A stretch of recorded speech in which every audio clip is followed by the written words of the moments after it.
अस्सलाम वालेकुम स्टूडेंट, आप देख रहे हैं मेरे यूट्यूब चैनल तालीम और तरबियत की दुनिया। मैं हूं मोहम्मद यासिर इकबाल।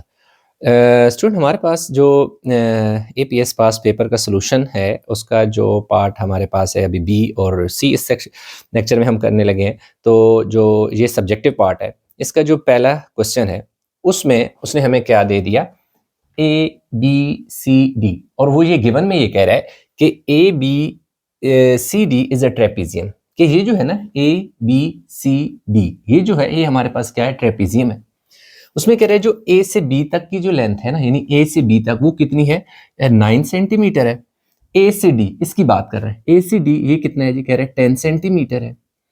और सी डी उसने यहाँ पे स्टेटमेंट में नहीं दिया हो, लेकिन इसमें जो फिगर है इसमें दिया हो सी डी 3 सेंटीमीटर है। फाइंड हमने करना है लेंथ ऑफ ए सी, यानी ए से लेकर जो सी तक लेंथ है ना, ये हमने फाइंड करना है।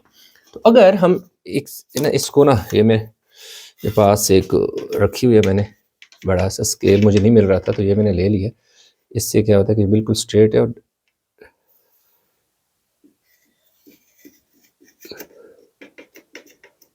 ठीक है। तो मैंने ए को सी से ज्वाइन कर दिया। अब अगर आप देखें कि जब मैं ए को सी से ज्वाइन करता हूं तो उसमें मेरे पास क्या बनता है, ये मैं थोड़ा सा, ठीक है, ए को मैं सी से ज्वाइन करता हूं तो मेरे पास एक ट्राइंगल बनती है। कैसी? ये एक ट्राइंगल बनती है जिसमें ये ए है, ये बी है, ये सी है, और इसमें जो ए से लेकर बी तक है ये क्या है जी, 9 सेंटीमीटर है। तो ए से लेकर सी तक मैंने फाइंड करना है, जबकि बी से सी तक मेरे पास लेंथ नहीं है। अगर मेरे पास बी से सी तक लेंथ होती तो मेरे पास परपेंडिकुलर और बेस होता, हाइपोटेन्यूज में आसानी से निकाल सकता था। तो इसका मतलब है कि सबसे पहले मुझे क्या फाइंड करना पड़ेगा, बीसी। बीसी के लिए अभी मुझे ये है कि मैं यहां से ए ई डी एक ट्राइंगल अलग करने लगा। ये देखिए, ये कुछ ऐसी ट्राइंगल को मैंने एक इसमें से निकाल लिया, जिसमें ये ए है, ये ई है, ये ए है, ये ई है, ठीक है। इसका बी का मैं थोड़ा इधर लिख देता, और ये मेरे पास क्या है जी, डी है, ठीक है। इसमें देखें ए से डी तक का जो डिस्टेंस है वो मेरे पास कितना है जी, लेंथ है वो 10 सेंटीमीटर है। ए से ई तक जो है ना वो मेरे पास कितना है जी, 6 सेंटीमीटर। आप सोच रहे हैं ये 6 कहां से आ गया, मैं बताता हूं आपको। अब देखें, अगर सी से डी 3 है तो लाजमी बात है ई से बी भी क्या होगा, 3 होगा। तो अगर टोटल ये देखें यहां से लेकर यहां तक ये टोटल 9 है, तो यहां से यहां 3 है और यहां से यहां 6 है। ये प्रॉपर मैं सोल्यूशन करके बताऊंगा, सिर्फ ये बता रहा हूं। अब मैं इस पे पाइथागोरस थ्योरम जो लगाऊंगा तो मेरे पास क्या हो जाएगा, आ जाएगी, जो ई डी की लेंथ है ना वो आ जाएगी। जितना ई डी होगा इतना ही बी सी होगा, क्योंकि इसके बीच में ई डी और बी सी एक रेक्टेंगल है। उस रेक्टेंगल के ऊपर असल में क्या रखा गया है, एक ट्राइंगल को फिट किया गया है। इसके नीचे क्या थी, एक हमारे पास ऐसे एक ट्राइंगल है। मैं ये क्वेश्चन की थोड़ी, जिसमें मेरे पास ये ई है, ये मेरे पास क्या है जी, बी है, और ये मेरे पास क्या है जी, सी है, और ये क्या है, डी है। अगर ये 3 सेंटीमीटर है तो लाजमी बात है ये भी क्या होगा, 3 सेंटीमीटर होगा। अब ए डी जितना होगा इतना ही ई डी होगा, इतना ही बी सी होगा।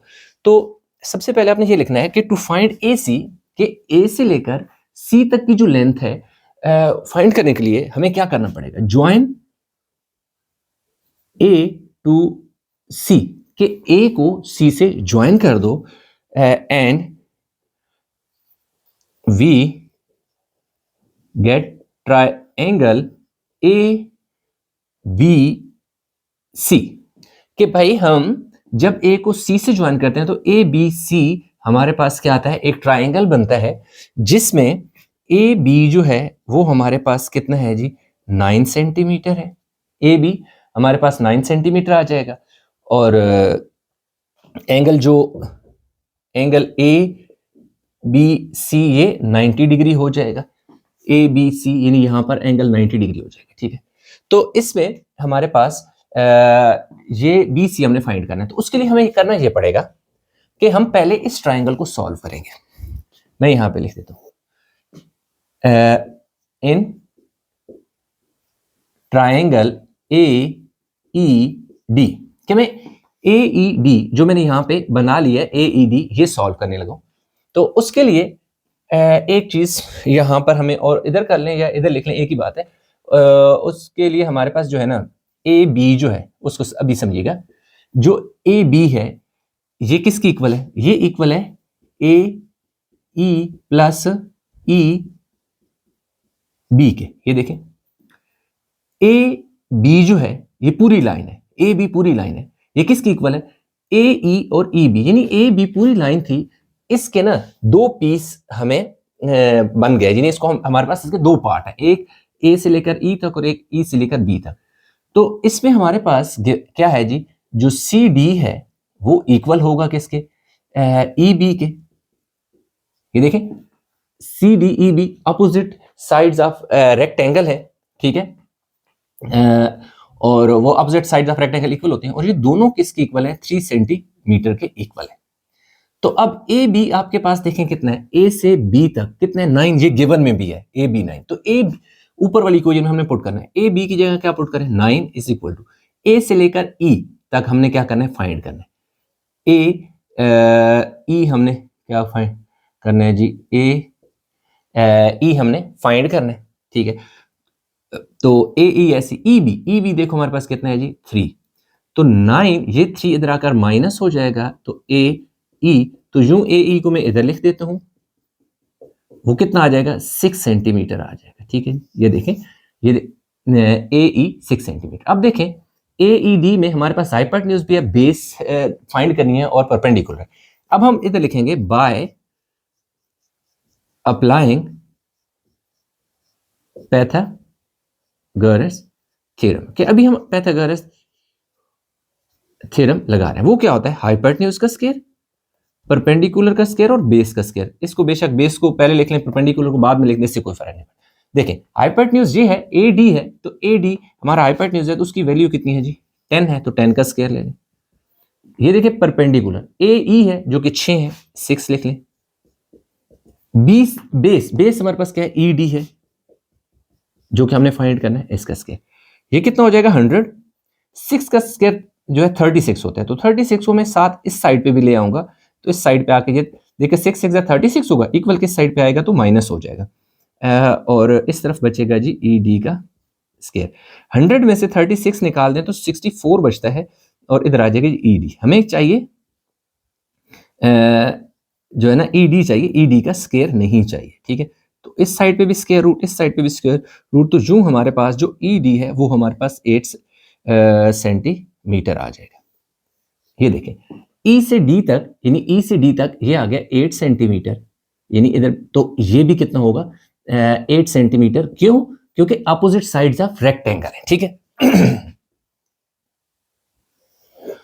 अब देखेंगे, अब हम ये लिखेंगे कि जो ई डी है वो इक्वल है बी सी के, और ये दोनों क्या है?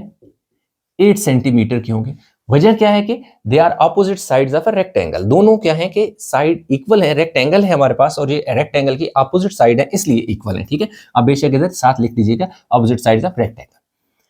अब अगर हमारे पास ये जो ई डी है देखो वो हमारे पास कितना आ गया जी?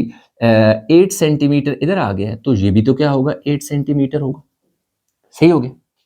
तो यूं हमारे पास जो बी सी है वो 8 आ गया, ए ई जो है ए सी हमने फाइंड करना है, यानी कि ये वाली कौन सी ट्राइंगल? बी सी, देखें ना बी सी 8 सेंटीमीटर आ गया। अब हम इस ट्राइंगल को सॉल्व करेंगे।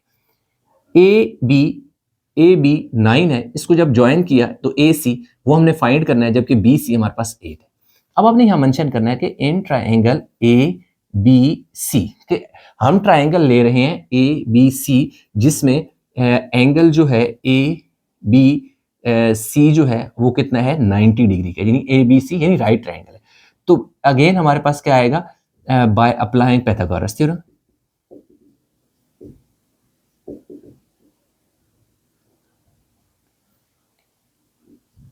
पाइथागोरस थ्योरम, अब हम पाइथागोरस थ्योरम अप्लाई कर रहे हैं। वो क्या होता है? हाइपोटेन्यूज का स्क्वायर, परपेंडिकुलर का स्क्वायर और बेस का स्क्वायर। हाइपोटेन्यूज ए सी हमने फाइंड करना है, तो आपने लिख देना है जी ए सी का स्क्वायर। परपेंडिकुलर ए बी है जो कि आपके पास क्या है जी? 9 9 का स्क्वायर है। बेस हमारे पास देखो क्या है? 8 है, बी सी है, तो 8 का क्या आ जाएगा? स्क्वायर। तो 9 9 सर कितना आ जाएगा जी? 81। और 8 8 ज़ा 64, 4 और 1 5, 8 और 6 कितना हो जाएगा 14, तो 145 आ जाएगा ए सी का स्केयर। तो अब हमने क्या करना है, taking square on both side कर लेना है, क्योंकि हमें ए सी का स्केयर नहीं चाहिए, ए सी चाहिए। तो ए C is equal to 12 point कुछ कैलकुलेटर पे आना चाहिए 04 आ रहा है, क्योंकि 12 12 144 होता है ना, तो 12 से लाजिम बात थोड़ा सा ऊपर 04। तो आप इसे लिख देंगे A C that is approximately 12.0 centimetre जो है हमारे पास आ गया। तो लेंथ ऑफ यूं फाइनल जो हमारा रिजल्ट आ जाएगा, final result length of A C is approximately 12.0 centimetre या 12 सेंटीमीटर। तो यूं हमारे पास जो सेक्शन बी का क्वेश्चन नंबर 2 का पहला पार्ट था वो हो गया कंप्लीट। आई होप कि क्वेश्चन समझ आया होगा। अच्छा, तो जो क्वेश्चन नंबर 2 है, क्वेश्चन नंबर 2 में कह रहा है a ladder of length 21 metre. अब वो कह रहा है कि एक सीढ़ी है, लेडर है, जो कि जिसकी लेंथ कितनी है 21 मीटर है, is placed against a vertical wall, कि ये एक वर्टिकल क्या है, वॉल है, यानी ये हमारे पास क्या है, दीवार है, इसके साथ ये सीढ़ी लगी हुई है, लेडर लगी हुई है, और इस लेडर की जो लेंथ है वो कितनी है जी 21 मीटर है। कितनी है जी 21 मीटर लेंथ है इसकी। It with its feet 17.2 metre away from the base of wall, कि ये जो बेस ऑफ वॉल है, यानी ये दीवार का जो पांव है उससे जो सीढ़ी के पांव हैं उन दोनों के दरमियान जो डिस्टेंस है ना वो है 17.2 मीटर है। ठीक है, आगे पूछ रहा है how far up the wall does the ladder reach. अब वो कह रहा है कि बताएं कि ये जो सीढ़ी है इस दीवार के साथ जहां तक पहुंची है उस दीवार की ऊंचाई कितनी है, यानी जहां टॉप पर सीढ़ी इसको टच कर रही है, लेडर टच कर रही है, वहां से लेकर ग्राउंड तक जो दीवार की वॉल की हाइट है वो कितनी है। तो इसका मतलब है कि हमें ये वाला फाइंड करना है, ए बी और सी हम इसका नाम रख लेते हैं और इसको लेट कर लेंगे कि ये वॉल ऑफ जो हाइट है वो क्या है, एक्स मीटर है। ठीक है, तो चलिए हम सोल्यूशन स्टार्ट करते हैं। इसमें सबसे पहले हम ये करेंगे कि लेट जो हाइट है ना, लेट हाइट ऑफ वॉल जो है that is equal to x metre, के इसकी क्या है, ये एक्स मीटर इसकी क्या है जी हाइट है। देख लेते हैं कि 17.2 ही है, कहीं ज्यादा तो या कम तो नहीं है, और ये 17.2 ही है। तो हमारे पास ये क्या है जी, लेट हमने कर लिया, ठीक है। उसमें हमारे पास और जो है दी हुई है लेंथ ऑफ लेडर जो है, लेंथ ऑफ लेडर एल है, उसने हमें दे दिया है कितना है जी 21 मीटर है। डिस्टेंस फ्रॉम वॉल जो है यानी उसका कितना है जी 17.2 मीटर है। ये हमारे पास क्या है, गिवन डेटा है। ठीक है, ये हमारे पास क्या है, गिवन है। ठीक है जी, ये हमारे पास सारा गिवन है, ये दो गिवन इनफैक्ट, और ये वाला हमने फाइंड करना है। तो चलो फिलहाल इसको हम ऐसे ही रहने देते हैं। तो अब हमने करना ये है कि अब देख सकते हैं क्योंकि राइट एंगल ट्राइंगल बनती है, तो इसलिए बाय अप्लाइंग पाइथागोरस थ्योरम, ठीक है, हम यहाँ पे अप्लाई करेंगे Pythagoras theorem. Applying Pythagoras theorem. Pythagoras theorem वहां लगता है जहां राइट एंगल ट्राइंगल हो। तो बिल्कुल राइट एंगल ट्राइंगल वर्टिकल वाल है, तो लाजिमी बात है यहाँ पर 90 का एंगल बन रहा है, यहाँ से इसके पांव से दूर जो है 17.2 मीटर है, जबकि इसकी जो लेंथ है दैट इज हाइपोटेन्यूज वो कितना है जी 21 मीटर है। अब वो क्या कहते हैं, पाइथागोरस थ्योरम होता है हाइपोटेन्यूज का स्क्वायर, परपेंडिकुलर का स्क्वायर और बेस का स्क्वायर। आप चाहें तो बेस पहले लिख लें, परपेंडिकुलर। अब देखिए यहाँ हाइपोटेन्यूज जो है वो हमारे पास क्या है जी ए सी है, तो ए सी का स्क्वायर, ये हमारे पास क्या है जी हाइपोटेन्यूज की वैल्यू है, ये हमारे पास परपेंडिकुलर है, और ये लास्ट ये हमारे पास क्या है जी बेस है। तो जो परपेंडिकुलर है वो बी सी है, तो आपने लिख देना है जी बी सी का स्क्वायर, और बेस जो है वो हमारे पास ए बी है, तो ए बी का स्क्वायर। ठीक है, अब जो हाइपोटेन्यूज है उसकी वैल्यू हमारे पास कितनी है जी 21 दे दिया, तो 21 लिख ले। बेस हमारे पास 17.2 है, 17.2 ये देख सकते हैं ना कि सॉरी ये परपेंडिकुलर था, तो परपेंडिकुलर में क्या है हमारे पास बी सी है, जो बी सी है वो एक्स है, तो इधर आपने लिख देना है जी एक्स का स्क्वायर, और ए बी बेस ये है दैट इज 17.2, तो 17.2 इसका देखें आ गया स्क्वायर। अब ये जो इसका स्क्वायर है 441 इज इक्वल टू, ये देखिए 21 का स्क्वायर लिया तो 441 आ गया, x का स्क्वायर x स्क्वायर हो गया, आगे प्लस। अब 17 का हम स्क्वायर ले लेते हैं, 17.2 मल्टीप्लाई बाय 17.2, 295.84, 295.84 हमारे पास आ गए, 295.84 यस। अब हमने क्या करना है कि 441 इसको इधर आकर माइनस करा देंगे, 295.84 इज इक्वल टू एक्स के। लाजिम बात है एक वैल्यू प्लस वाली है, जब इक्वल के इस तरफ आएगी तो माइनस हो जाएगी। अब इन दोनों को माइनस करेंगे, 145.16 is equal to x square, taking square root on both side. दोनों साइड पे आपने क्या ले लेना है जी, स्क्वायर रूट ले लेना है, स्क्वायर से स्क्वायर रूट करके ये आ जाएगा जी 12.048, 12.048 yes, 48 is equal to x. तो मैं एक्स को इस तरफ लिख लेता हूँ, तो 12.0 लिख के या 12.01 लिख दें, 1 मीटर हम आने लिखते हैं 1, क्योंकि देखिए 4 के बाद क्या है 8 है, यानी ये अपर फैमिली में, अपर फैमिली से ये मुराद होती है 5 6 7 8 9। अगर ये 5 6 7 9 8, ये 5 जो डिजिट होते हैं 5 से लेकर 9 तक इसे अपर फैमिली कहते हैं, ठीक है, और 0 से लेकर 4 तक ये लोअर फैमिली होती है। तो जो अपर फैमिली का नंबर अगर आपके पास आ जाए तो जहां तक आपने लिखना है, यानी कि हमने पॉइंट के बाद 2 डिजिट लिखने थे, तो हम दूसरा, एक सेकेंड सॉरी, इसको 5 लिखना था। देखिए पॉइंट के बाद हमने सिर्फ 4 तक, यानी पॉइंट के बाद 2 डिजिट लिखना चाह रहे हैं, इसलिए हमने थर्ड डिजिट को देखा तो वो 8 था, तो इसकी वजह से इस पिछले वाले में +1 ऐड हो जाएगा, तो 5 ऐसे लिख सकते हैं, या आप यूं भी लिख सकते हैं x equal to 12.01 metre, that is the approximately length, ठीक है। तो क्या उसने कहा था कि डिस्टेंस यानी हाइट ऑफ वॉल, तो हाउ डज, हाँ ठीक है, height of wall, height of wall that is equal to 12.01 metre. इसके साथ अप्रोक्स लिखते हैं, इसका मतलब है कि अप्रोक्सीमेटली, नॉट 100% तो नहीं है, क्योंकि पॉइंट के बाद की वैल्यू है। तो ये हमारे पास इसका जो दूसरा क्वेश्चन था सेक्शन बी का, वो भी हो गया कंप्लीट। अच्छा, तो स्टूडेंट क्वेश्चन नंबर 3 जो है उसमें वो कह रहा है कि find the area of shaded region. जी देख सकते हैं ABCD, उसने एक रेक्टेंगल दी, उस रेक्टेंगल में से ये एक सेमी सर्कल क्या कर दिया, निकाल दिया, ठीक है, सेमी सर्कल क्या कर दिया, निकाल दिया।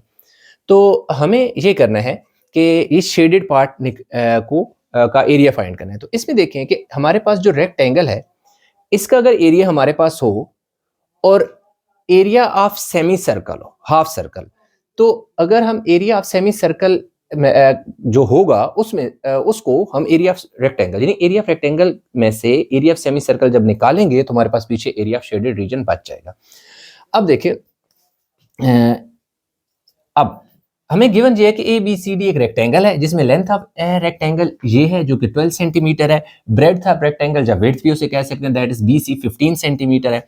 एरिया ऑफ शेडेड रीजन हमने क्या करना है, फाइंड करना है। तो एरिया ऑफ शेडेड रीजन के लिए हमें क्या करना पड़ेगा, area of rectangle minus area of semi circle, area of SEMI semi circle, यानी सेमी सर्कल मतलब होता है हाफ सर्कल। तो सर्कल का जो फार्मूला होता है वो हमारे पास क्या होता है जी, पाई आर स्क्वायर होता है, ठीक है। तो length multiply by breadth minus 1/2 pi r square. Pi r square होता है एरिया ऑफ सर्कल का, लेकिन हमें एरिया ऑफ सर्कल नहीं, हमें सेमी सर्कल चाहिए। तो एरिया ऑफ सेमी सर्कल का फार्मूला होता है 1/2 पाई आर स्क्वायर, और length multiply by breadth area of rectangle. जब लेंथ को ब्रेड से मल्टीप्लाई करेंगे तो हमारे पास इस कंप्लीट शेप का एरिया आ जाएगा। उस एरिया में ये जो अनशेडेड पार्ट है वो भी इंक्लूड होगा, लेकिन हमें अनशेडेड पार्ट नहीं चाहिए, हमें सिर्फ शेडेड चाहिए। इसीलिए हमने बीच में माइनस कर दिया, उसको सब्ट्रैक्ट कर दिया, किसको, जो क्या है अनशेडेड एरिया, यानी वो पार्ट जो हमें नहीं चाहिए। तो वो उसकी शेप कैसी है, उसकी शेप है सेमी सर्कल, यानी हाफ सर्कल है। इसलिए हमने उसका फार्मूला लिखा ताकि उसका हमें पता चल जाएगा कि इस पार्ट का एरिया कितना है। जब इस सेमी सर्कल के पार्ट का एरिया हमें पता चल जाएगा तो जो टोटल एरिया ऑफ रेक्टेंगल है उसमें से ये अनशेडेड पार्ट निकाल देंगे, तो जो पीछे बचेगा that is the green part, unshielded area. तो सबसे पहले अच्छा, इसके लिए हमारे पास ना रेडियस है, तो रेडियस हमें चाहिए, तो इसके लिए हम रेडियस का फार्मूला लगाएंगे, जो कि क्या होता है, ये दरअसल ये अगर 12 है ना तो ये भी क्या होगा, 12 सेंटीमीटर ही होगा, ठीक है। ये भी क्या होगा, 12 सेंटीमीटर होगा, that is the diameter of जो सर्कल होगा। तो डायमीटर ऑफ सर्कल का मतलब ये होगा कि जो डायमीटर 12 सेंटीमीटर है, जब हम उसको 2 पे डिवाइड करते हैं तो यूं हमारे पास आर की वैल्यू 6 सेंटीमीटर आ जाती है। ठीक है, तो अब हमने फार्मूले में वैल्यू पुट कर देनी है, तो वो हमारे पास आए लेंथ हमारे पास कितनी है जी, 12 सेंटीमीटर है, 12 सेंटीमीटर है, और मल्टीप्लाई बाय ब्रेड हमारे पास कितनी है जी, 15 सेंटीमीटर है। ये देखिए -1/2 आपने ऐसे ही लिख देना है।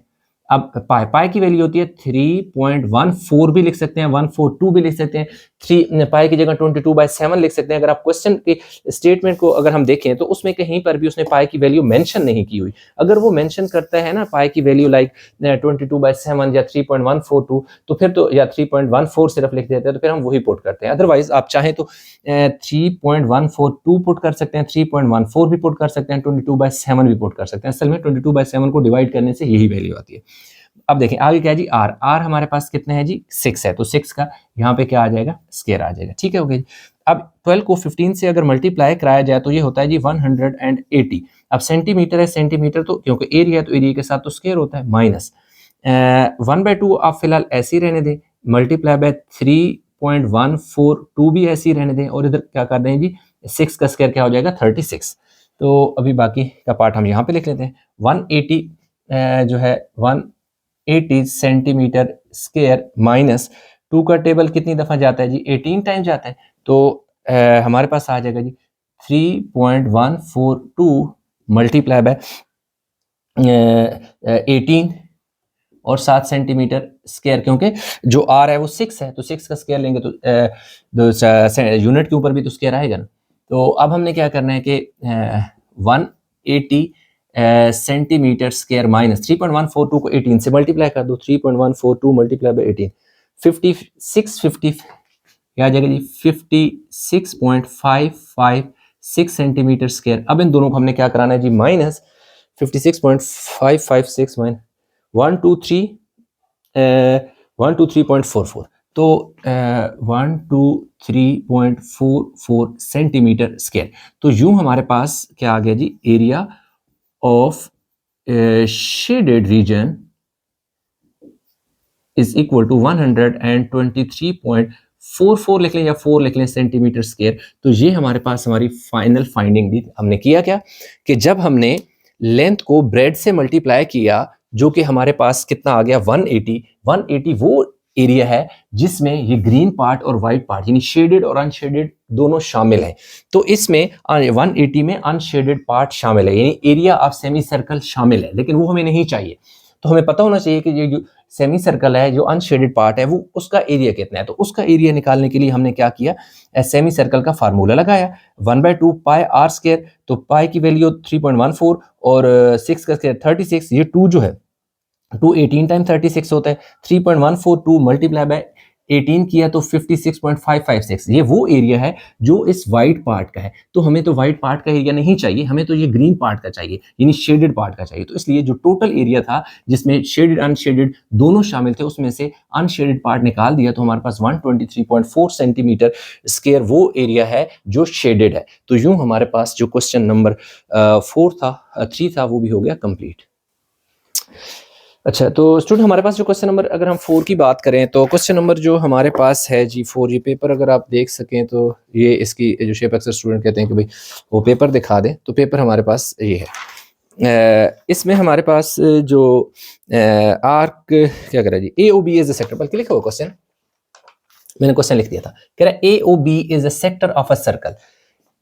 ए ओ बी एक सेक्टर है सर्कल का, मतलब ये है कि अगर हमारे पास ये एक सर्कल है तो ये उसका सेंटर है, तो उसका एक पार्ट अगर बीच में से ना ऐसे कट कर दिया जाए, ठीक है, ये इसको चलो एक कट कर दिया जाए पार्ट, तो ये जो पार्ट होगा ना इसको क्या कहते हैं, सेक्टर, यानी उसका एक हिस्सा, उसमें दो लेंथ जो होती है ना ये रेडियस कहलाते हैं, और ये जो बाहर वाली लेंथ होती है ना ये वाला सर्कल का एक छोटा सा पार्ट जो कर्व में होता है उसे आर्क लेंथ कहते हैं। तो ये मैंने इस तरह थोड़ा बड़ा बना दिया कि ए ओ बी एक सर्कल का एक सेक्टर है, find the angle at centre of the circle, कि ये जो सर्कल के, ये सर्कल था ना, यूं एक सर्कल था, उसके बीच में ना ये इस सेक्टर का जो सर्कल, ये जो सेक्टर है उसका जो ये दरमियान में एंगल है वो हमने क्या करना है, फाइंड करना है। इनफैक्ट ए ओ बी एक एंगल है, ए ओ बी एक एंगल है, फाइंड करना है।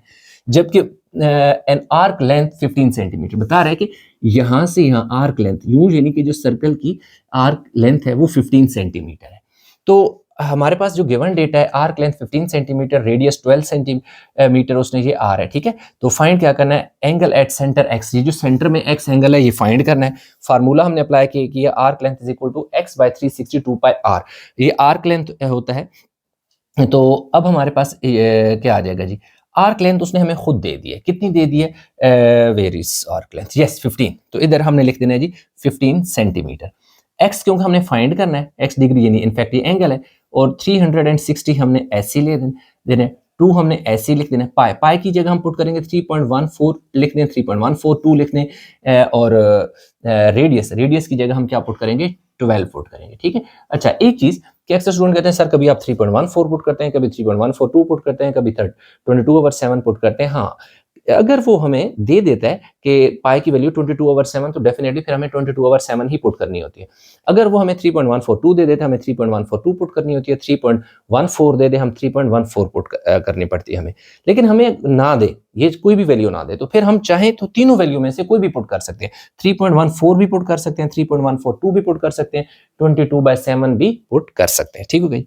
अब हमने क्या करना है कि ये जो 15 सेंटीमीटर है इसको हम ऐसे ही रहने देंगे, एक्स डिग्री ऐसी रहने, फिलहाल 360 को ऐसी रहने दें। ये जो साथ वाले हैं ना, इनको हम क्या करते हैं, मल्टीप्लाई कर लेते हैं, मल्टीप्लाई बाय 3.14 और 12। अब हम इनको मल्टीप्लाई करते हैं जी।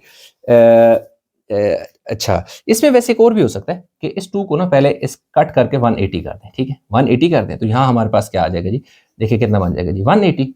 तो फिर अच्छा, और 3.142 मल्टीप्लाई बाय 12। अच्छा, अब ये 12 जो है ना, 12 का टेबल 180 पे 15 टाइम जाता है, ठीक है। Next 15 centimetre is equal to, अब देखिए 3x यहाँ कितने है जी, 3.142 को 15 पे डिवाइड कर दें, 3.142 को 15 पे जब आप डिवाइड कर, मैं लिख देता हूँ, एक्स के नीचे चले ऐसे लिख लें ताकि पूरी वैल्यू आपको समझ आता है, 3.142। अच्छा एक और भी काम आप कर सकते हैं, पहले आप क्या करें, 2 multiply by 3.14 multiply by 12 divided by 360 कर लें, यानी ऐसे भी करेंगे तो वही आंसर आएगा जो अभी आने वाला है। अब 15 को मैं मल्टीप्लाई कर देता हूँ, डिवाइड, सॉरी 3.142 50 डिवाइड बाय 15, तो ये मेरे पास आ रहा है जी एक्स के साथ 0.20946 20964 20946 946, ठीक है। अब चाहे तो 0.21 भी लिख सकते हैं। अच्छा, अगर आप 2 को 3.14 और 12 से मल्टीप्लाई करके 360 पे डिवाइड करेंगे तो भी आपके पास इसी तरह की वैल्यू आएगी। इधर आ गया हमारे पास कितना है, 15। अब ये जो 15 है, ठीक है, चलो यूनिट खत्म कर दें क्योंकि यूनिट दोनों उस साइड पे और इस साइड पे भी यूज होते हैं, तो इसको बेशक यूनिट ना लेके वो डायरेक्ट कट जाते हैं कि 12 के साथ भी तो सेंटीमीटर है तो कट जाएगा, डिवाइडेड बाय यही लिख लेते हैं। अच्छा, इसको ना 0.21, अच्छा कुछ स्टूडेंट हो गए वो बगैर लेक्चर देखे क्या कहेंगे कि जी ये 21 कहाँ गया, तो एक स्टेप में और कर लेता हूँ, इज इक्वल टू एक्स 0.21, यानी हमें क्या किया कि 0 के बाद का नंबर जो है ना अपर फैमिली में से है, यानी कि 9 है, ग्रेटर देन 5 है, 5 या 5 से बड़े वाली जो ग्रुप है उसमें से है, तो इसलिए इस पिछले वाले में 1 ऐड कर देंगे, तो इसलिए 21 हो गया। अब 15 को 21 पे यानी 0.21 पे डिवाइड करेंगे, तो अब देखिए जी 15 डिवाइड बाय 0.21 7, ये हमारे पास आ गया जी 71.428 आ गया, 28 इज इक्वल टू एक्स। तो हम लिख देंगे एक्स को इस तरफ लिख लेते हैं, इधर हम लिख लेते हैं जी 71.43 लिख लें या 71.4 लिख लें, एक ही बात है, ये डिग्री में आ जाएगा। तो एंगल एट फाइनल रिजल्ट, इधर आपने हेडिंग दे देनी है फाइनल रिजल्ट की, तो फाइनल रिजल्ट हमारे पास क्या आ जाएगा, क्या कहा उसने, find angle at the centre, find angle at centre is equal to कितना आ रहा है जी 71.43 डिग्री, ये हमारे पास क्या आ गया जी, फाइनल रिजल्ट आ गया। तो इतना ही हमने फाइंड करना था, तो यहाँ तक हमारे पास जो क्वेश्चन है वो हो गया जी कंप्लीट, क्वेश्चन नंबर 2 का पार्ट 4 भी। अच्छा, तो स्टूडेंट हमारे पास जो 2 का पार्ट 5 है, कह रहा है an open cone has a slant height of 5 metre and curve surface area of 251 centimetre square, find the radius of circular base. ये क्वेश्चन अगर आप देख सकते हैं, ये वाला क्वेश्चन है 5, इसकी यहाँ से लेकर यहाँ तक स्टेटमेंट है जो ऊपर मैंने लिख दी है। इसमें ये कह रहा है कि हमारे पास एक कोन है जो नीचे से ओपन है। आप बिल्कुल इस तरह समझें जैसे बर्थडे कैप होती है, तो आप सर पे रखते हैं, ऊपर बिल्कुल कोन होती है और नीचे से ओपन होती है। तो उसका जो बेस होता है वो देख सकते हैं कि वो सर्कुलर होता है, यानी एक सर्कल की शक्ल में होता है और बाकी ये इस तरह कोन की शक्ल में होती है। अब वो ये कह रहा है कि जो N open cone has a slant height, इसको कहते हैं ना, ये जो यूं हल्की सी यूं होती है स्लोप में, इसको स्लांट हाइट कहते हैं। वो कहते हैं 5 मीटर है। And curve surface area, curve surface area यानी कि वो यूं जो इसकी गोलाई होती है ना, जो राउंड में होती है, वो कितना है 251 सेंटीमीटर स्क्वायर। क्या है? कर्व सरफेस एरिया की बात कर रहा है, टोटल सरफेस एरिया की बात नहीं कर रहा।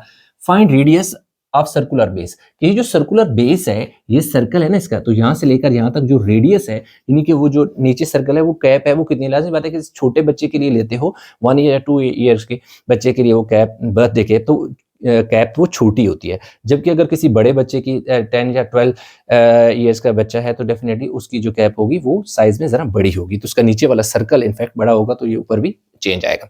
तो ये हमें देखना है कि ये जो नीचे से कैप ओपन है उसका रेडियस कितना है। ठीक है, अच्छा, अगर हमारे पास total surface area of cone जो होता है ना, total surface area of cone वो होता है pi r l plus pi r square, ये होता है। अक्सर आपने देखा होगा कि ये फार्मूला, तो हम यहाँ पे ये वाला क्यों नहीं लगा रहे, उसकी वजह ये है कि ये तब लगता है जब ये नीचे से ओपन ना हो, कोई ऐसी चीज हो, यानी जो नीचे वाला एरिया भी पूछ रहा हो। अब वो कह रहे हैं ना ओपन है, यानी क्लोज नहीं है, बंद नहीं है, तो इसलिए ये वाला तो बीच में खत्म हो गया ना, पाई आर स्क्वायर तो नहीं आएगा क्योंकि वो ओपन है। तो इसलिए सिर्फ क्या लगेगा, ये वाला पाई आर एल, ये जो राउंड में है उसका एरिया हमने फाइंड करना है। तो given to surface area 251 centimetre square दे दी, हाइट 5 मीटर। अब एक और चीज का ध्यान देना, अक्सर स्टूडेंट क्या करते हैं कि इस वैल्यू को और इस वैल्यू को एज इट इज यूज कर लेते हैं। हमेशा 7 यूनिट नोट किया करें। इधर देखिए सेंटीमीटर में उसने एरिया दिया हुआ है और जो हाइट है वो मीटर में दी हुई है, तो हमेशा छोटे यूनिट में लेके जाया करें। अगर उसने कहा ना हो कि आंसर मीटर में दें या इस तरह कोई कंडीशन ना लगाई हो, तो जो छोटा यूनिट है उसमें, तो ये जो क्या होता है कि जो 1 मीटर होता है, यानी 1 मीटर होता है, उसमें क्या होता है 100 सेंटीमीटर होते हैं। तो जब भी मीटर को आपने सेंटीमीटर में लेके जाना है, तो आप 100 से मल्टीप्लाई कर देते हैं। इसलिए 5 को हमने 100 से मल्टीप्लाई किया, तो हमारे पास जो हाइट है जिसको एल से रिप्रेजेंट किया जाता है, वो हमारे पास कितना आ गया 500 सेंटीमीटर। फाइंड क्या करना है, circular radius of circular base, के जो बेस है उसकी सर्कुलर है, उसका जो रेडियस है वो कितना है, वो हमने फाइंड करना है। तो सोल्यूशन के लिए फार्मूला लगा दिया, curve surface area pi r L लगाया, ये पाई आर स्क्वायर बीच में से निकाल दिया क्योंकि ओपन है। तो पाई की वैल्यू हमारे पास होती है 3.14 लिख दें या 142 लिख दें। आर हमने फाइंड करना है, तो आर को मैं ऐसे ही रहने दूंगा। एल मेरे पास कितना है जी 15 है। एल हमारे पास कितना है जी 500 है। देखें एल की वैल्यू कितनी है 500 है, ये स्लांट हाइट इसे कहते हैं, 500 सेंटीमीटर आ गया। जबकि सरफेस एरिया उसने हमें दे दिया 251 cm स्क्वायर आ गया।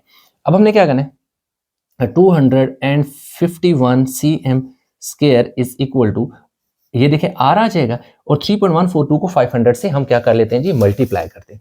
3.142 मल्टीप्लाई बाय 500 करें तो 1570 आप तकरीबन आ जाता है, 1570 आ जाएगा। ठीक है, तो अब हमने क्या करना है कि ये जो 1570 है, इसको हम इसके नीचे आके इधर डिवाइड कर लेंगे। ये 7 देखें ना सेंटीमीटर आ गया। अब हमारे पास ये आ जाएगा जी 251 centimetre square divide by 1750 centimetre is equal to r. तो आर में इस तरफ लिख लेता हूँ, सेंटीमीटर के स्क्वायर से ये यूनिट कट जाएगा, तो इन दोनों को हम डिवाइड कर लेते हैं। ये हमारे पास आ रहा है 0.1598। तो यूं हमारे पास क्या उसने क्या कहा था, क्या फाइंड करें जी, रेडियस ऑफ सर्कुलर बेस। तो अब आपने यहाँ लिख देना फाइनल रिजल्ट की हेडिंग दे देते हैं, बल्कि इसको चलो एक स्टेप और r is equal to 0.16 centimetre लिख दें, क्योंकि देखें 5 के बाद 9 है, जो कि एक अपर क्लास फैमिली से नंबर तल्लक रखता है। यानी अपर क्लास क्या होता है 5, 6, 7, 8, 9। अगर इनमें से कोई भी नंबर हो, तो वो जहां तक आप लिखना चाह रहे हैं, हम लिखना चाह रहे हैं पॉइंट के बाद 2 डिजिट, याद रखें पॉइंट के बाद 2 डिजिट लिखना चाह रहे हैं तो तीसरे को हम ड्रॉप करना चाह रहे हैं। तो जिस डिजिट को हम ड्रॉप करना चाह रहे हैं वो अगर 5 या 5 से बड़ा यानी 9 तक हो, 5 हो, 6 हो, 7 हो, 8 हो, 9 हो, तो उससे पहले वाला जो डिजिट होता है वो 1 इंक्रीज कर दिया जाता है। अगर यहाँ पर हमारे पास 5 से कोई छोटा नंबर होता है यानी लोअर फैमिली से होता है, लाइक 4, 3, 2, 1, 0 होता है, तो फिर हम इसको 5 ही रहने देते हैं। तो हमारे पास जो फाइनल रिजल्ट आ जाएगा, या फाइनल रिजल्ट लिख लें या फाइनल फाइंडिंग लिख लें, फाइनल रिजल्ट हमारे पास क्या आ जाएगा, उसने क्या कहा था, रेडियस ऑफ सर्कुलर बेस। तो आपने लिख देना है जी radius of circular base is equal to 0.16 centimetre. ये हो गया जी हमारे पास इसका फाइनल रिजल्ट। तो यूं हमारे पास क्वेश्चन नंबर 2 का पार्ट 5 भी कंप्लीट हो गया।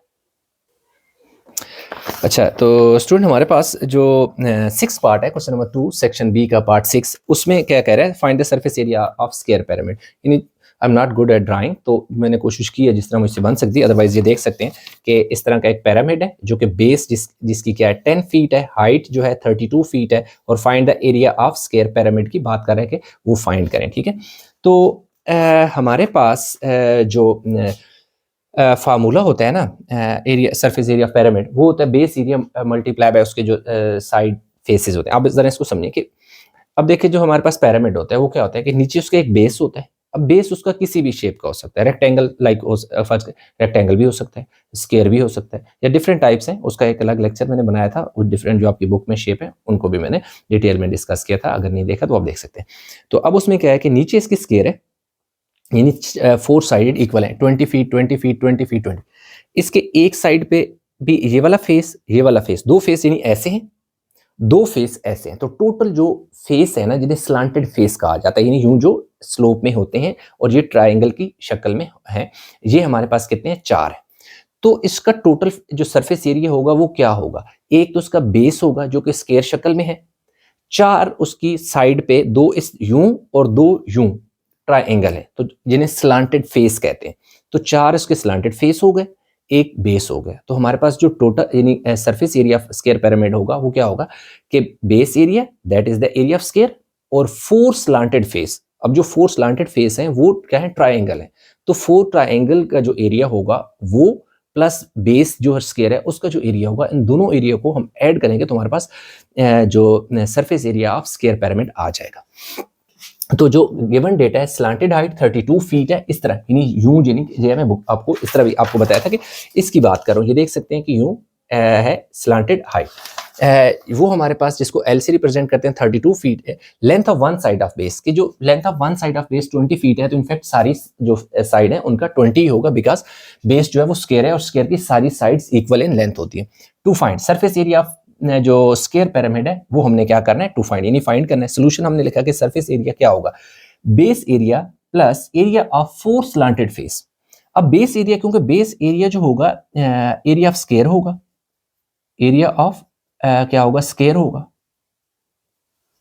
Plus 4 area multiply by area of triangle होगा, क्योंकि इसके जो फेसेस हैं वो क्या है, ट्राइंगल शेप में। तो और वो कितने फेस हैं, 4।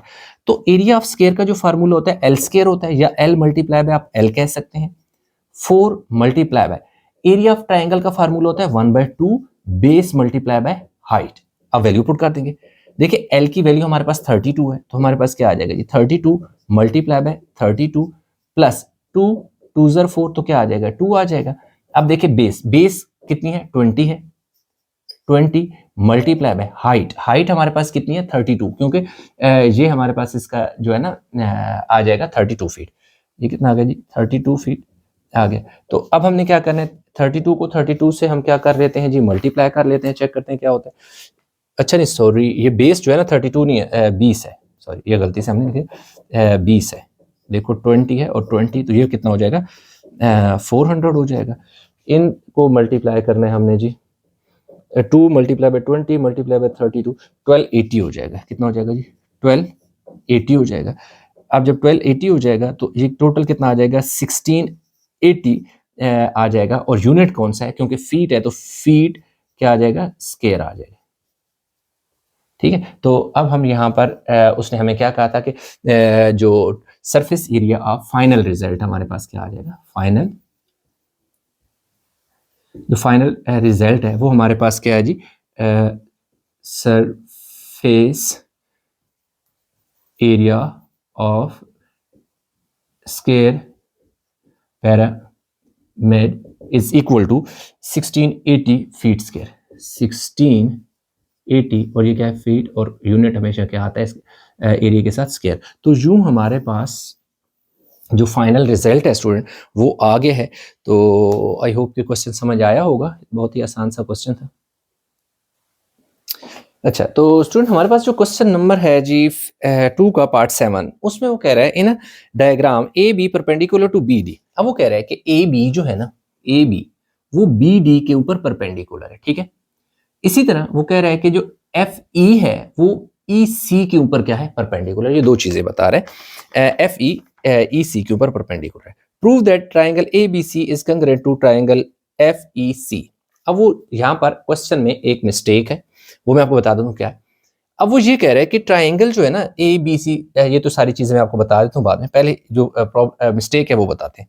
ट्राइंगल ए बी सी किसकी बात कर रहे हैं, ट्राइंगल ए बी सी, यानी सी इसको बात कर रहे हैं। Congruent to triangle F E C, F E C, ये तो बात ठीक हो गया कि एफ ई सी ये तो ट्राइंगल बन रही है कि जिसका एफ सी जो है वो क्या है, हाइपोटेन्यूज बन रहा है। लेकिन ए बी सी तो नहीं बन रही ना। ए बी सी बनने के लिए सी को ए से ज्वाइन करना चाहिए, यानी कि अगर इन दोनों ट्राइंगल का कॉमन पॉइंट क्या होता, सी होता, यानी सी जो है ए को भी ज्वाइन कर रहा होता और सी एफ को भी ज्वाइन कर रहा होता, तो फिर तो ये बात ठीक थी कि A B C is congruent to F E सी।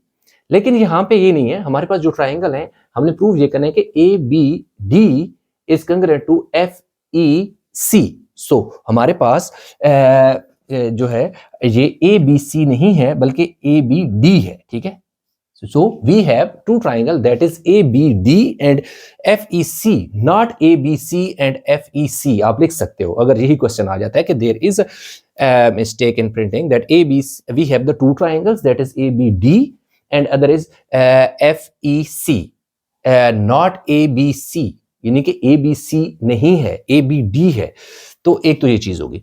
अच्छा, तो गिवन में ये है कि ए बी बी डी के ऊपर। अच्छा, एक और चीज है कि गिवन के हिसाब से भी उसकी जो स्टेटमेंट है वो इनकरेक्ट है ये वाली, क्योंकि ए बी वो कह रहा है कि बी डी के ऊपर परपेंडिकुलर है, कि ए बी जो है वो बी डी के ऊपर, यानी कि एक ट्राइंगल है जिसकी एक साइड ए बी है और दूसरी बी सी नहीं है बल्कि बी डी है। इसी तरह वो कहते हैं कि एफ ई, यानी एफ ई जो है, एफ ई परपेंडिकुलर है किसके ऊपर, सी ई या ई सी के ऊपर। तो इसका मतलब है कि एक ये साइड है, दूसरी ये साइड है ट्राइंगल की, एक ये साइड ट्राइंगल की और दूसरी ये साइड है, ये यानी कि कंग्रेट है, और ये कोरस्पॉन्डिंग साइड है। हमने लिखा आल्सो, उसने हमें गिवन में नहीं बताया लेकिन फिगर के हिसाब से हमें पता चल रहा है, इसलिए हमने लिख दिया आल्सो एफ ई। किसकी बात हो रही है, F E is equal to F E is equal to A B. यहां पर ए बी, ए बी की जो एफ ई है और ए बी है ये आपस में इक्वल है।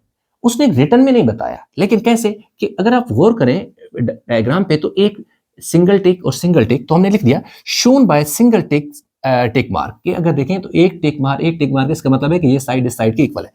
इसी तरह बी डी, बी से डी तक का जो है वो इक्वल है सी से ई तक, और ये कैसे shown by double tick marks, कि देख सकते हैं कि इसके ऊपर भी डबल मार्क, इसके ऊपर भी डबल मार्क, तो ये साबित करता है कि ये इन दोनों की साइड जो है आपस में इक्वल है। तो ए बी डी और एफ ई सी 90। एक और उसने बता दिया कि ए बी डी, देखिए यहाँ पर एक आपको स्केयर सा मिलेगा जिसका मतलब 90 डिग्री की रिप्रेजेंटेशन होती है, यानी सिंबल होता है ए बी डी, ये भी ए बी डी ये एंगल 90 है, तो एफ ई सी ये एंगल 90 है, तो ये हमें सारी चीजें गिवन दे रहा है। तो प्रूव हमने ये करना है कि A B D is congruent to F E C, not A B C is congruent to F E D. तो ए बी सी की बात उसने गलत लिखी है। तो अब हमने क्या अपना कंग्रेसी रूल जो है वो हम अप्लाई करने लगे हैं यहाँ पर। अब वो क्या होता है कि उसमें, अच्छा वो क्या होता है कि यानी कि या तो तीनों साइड इक्वल हो तब भी ट्राइंगल इक्वल होते हैं, यानी तो उसमें कंग्रेस रूल क्या होता है, angle angle angle angle angle angle हो सकता है, angle side angle angle side angle, या ये हो सकता है side angle side side angle side, ये इक्वल हो, या side side side side side side, इनमें से कोई भी हो तो ये हमारे पास क्या होती है, वो ट्रायंगल कंकरेंट होती है। ठीक है, तो ये होते हैं कंकरेंसी रूल। तो अब हमारे पास जो उसने हमें गिवन दे दिया है कि जो एंगल है कौन सा, A B C, A B sorry D, A B D जो है वो कंकरेंट है किसके जी, एंगल एफ ई सी के। यानी पहला पॉइंट हमें ये हमारा बनता है कि ए बी डी ये 90 है और ये एफ ई सी ये दोनों क्या है और इक्वल टू क्या है जी, 90 डिग्री के। ठीक है, पहली कंडीशन हमारी हो गई। दूसरी हमारी ये होती है कि ये एंगल है, ठीक है, ए बी जो है ये देख सकते हैं, ए बी जो है ये किसके इक्वल है जी, कंकरेंट है किसके, एफ ई के, यानी कि ये साइड इस साइड की इक्वल है। कौन सी है, इसके आगे आप लिख देंगे को रिस्पोंडिंग साइड है, ये इन्हें कहते हैं कोरिस्पोंडिंग साइड्स ऑफ सिमिलर ट्रायंगल। ठीक है, इसी तरह जो बी डी है वो कंकरेंट है यानी इक्वल है बी डी वो ई सी के, ई सी के, तो ये भी क्या आ जाएगी, कोरिस्पोंडिंग साइड है। और मज़े की बात कि ये सारा गिवन है, यानी कि ये क्या है, ऑलरेडी गिवन, यानी कि ऑलरेडी गिवन है, ये भी ऑलरेडी क्या है, गिवन है। ये दोनों चीजें ऑलरेडी उसने हमें खुद बताई। तो अब देखें एक एंगल साइड साइड, तो हमारे पास जो कंकरेंसी रूल है वो हमारे पास क्या हो गया, देयरफॉर अब लिख देंगे लास्ट में, देयरफॉर एंगल नहीं side angle side, side angle side, इन देख सकते हैं कि हमारे पास एक एंगल है और दो जो साइड है, therefore by SAS concurrency on rule it is proved that triangle ABC is congruent to triangle कौन सी, FEC, FEC, यही चीज उसने कहा था प्रूव करो, तो हमने कर दिया कि इसमें हमारे पास दो साइड इक्वल हैं और एक एंगल, जब भी तीन चीजें किसी भी ट्रायंगल की इक्वल हो जाएं तो वो आपस में क्या हो जाते हैं, कंकरेंट हो जाती हैं। तो ये हमारा क्वेश्चन कंप्लीट हो। अच्छा, तो स्टूडेंट हमारे पास जो क्वेश्चन नंबर 8 है उसमें कह रहा है construct a triangle A B C, कि ए बी सी हमने एक ट्राइंगल बनानी है जिसमें ए बी होगी 6 सेंटीमीटर की। अब यूँ समझेंगे सबसे पहले हम ए बी एक लाइन लगाएंगे जो कितनी होगी 6 सेंटीमीटर की, फिर बी से एक लाइन लगेगी यूँ जो कितनी होगी 5 सेंटीमीटर की होगी, और बी के ऊपर ही हमारा 60 का एंगल बनेगा, यानी यहाँ हम एक 60 डिग्री का एंगल बनाएंगे। और बी सी यानी बी से एक आर्क लगाएंगे जो कि कितनी होगी 5 सेंटीमीटर की, इसको इधर ज्वाइन करेंगे तो हमारे पास ए बी सी एक ट्राइंगल बन जाएगी। Write down its construction step, इसके स्टेप ऑफ कंस्ट्रक्शन भी हमने लिखने हैं। तो चलें सबसे पहले हम क्या करेंगे कि ए बी 6 सेंटीमीटर की एक लाइन लगाएंगे। तो जब भी देखें आपने एक लाइन लगानी है तो आपने हमेशा ये करना है कि उसको दरमियान में लगाना है। दरमियान का ये फ़ायदा होता है कि अगर आपकी जो ट्रायंगल इस तरफ मूव करे या इस तरफ मूव करे, दोनों सूरतों में आपके पास स्पेस होनी चाहिए। तो मैं यहाँ पे एक लाइन लगा लेता हूँ जो कि 0 से देखें स्टार्ट करूँगा और 6 पे आके रोक दूँगा। ये देखिए 0 से लेकर ये देखें ये 6 सेंटीमीटर तक मैंने लाइन ड्रा की। तो यहाँ पर क्या है जी, ए बी एक लाइन है जो कितनी है 6 सेंटीमीटर की। अच्छा, साथ साथ बेशक हम स्टेप ऑफ कंस्ट्रक्शन भी लिखते जाएंगे। यहाँ पे मैं लिखता हूँ जी स्टेप्स ऑफ कंस्ट्रक्शन, कि जो कंस्ट्रक्शन के स्टेप है ना आपने भी ऐसे ही लिखना है, ठीक है, स्टेप्स ऑफ कंस्ट्रक्शन। अब जो स्टेप ऑफ कंस्ट्रक्शन है उसमें हमने पहला काम क्या किया, draw measurement A B is equal to 6 centimetre, कि सबसे पहले ड्रा करें measurement A B 6 centimetre with the help of ruler भी आप लिख सकते हैं, ठीक है, स्केल। उसके बाद दूसरा ये है कि हमारे पास उसने क्या कहा है कि बी सी जो है ना, देखो बी सी इज 5 सेंटीमीटर। अब देखो बी सी 5 सेंटीमीटर की हमें तो नहीं पता कि बी सी जो हमारा होगा वो ये देखिए 5 सेंटीमीटर है ना, ये 5 सेंटीमीटर यूँ लाइन लगाऊं, यूँ लगाऊं, यूं लगाऊं या यूं लगाऊं, यानी मुझे अभी इसकी डायरेक्शन का नहीं पता। तो उसके लिए बहुत सिंपल सी बात है कि उसने हमें आगे बता दिया कि बी के ऊपर आपका जो एंगल है वो कितना है, 60 डिग्री। तो सबसे पहले हम बी के ऊपर 60 डिग्री का एंगल बनाएंगे। तो इसके लिए आपने प्रोटेक्टर का यूज़ जो है ये देखें, हम इस कंपास की हेल्प से बनाएंगे।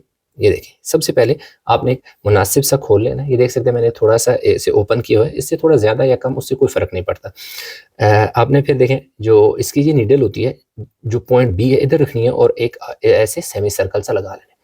फिर आपने क्या करना है कि इसको चेंज बिल्कुल नहीं करना, इसकी लेंथ बिल्कुल चेंज नहीं करनी, जितनी पहले थी उतनी है। जहाँ से एंगल स्टार्ट हुआ ना, ये देखिए इस पॉइंट से यहाँ पे इसकी नीडल यानी कि आपने यहाँ पे रखी और पहला आर्क आपने लगाना है, और बहुत ध्यान से, ताकि आप जितना ओपन था उतना ही ओपन हो, कहीं इसकी लेंथ चेंज ना हो जाए। ये जिस जगह इसने कट किया है ना इसको, ये आपका 60 डिग्री का बना है। अब आपने क्या करना है कि एक लाइन लगानी है ऐसे इन दोनों पॉइंट को।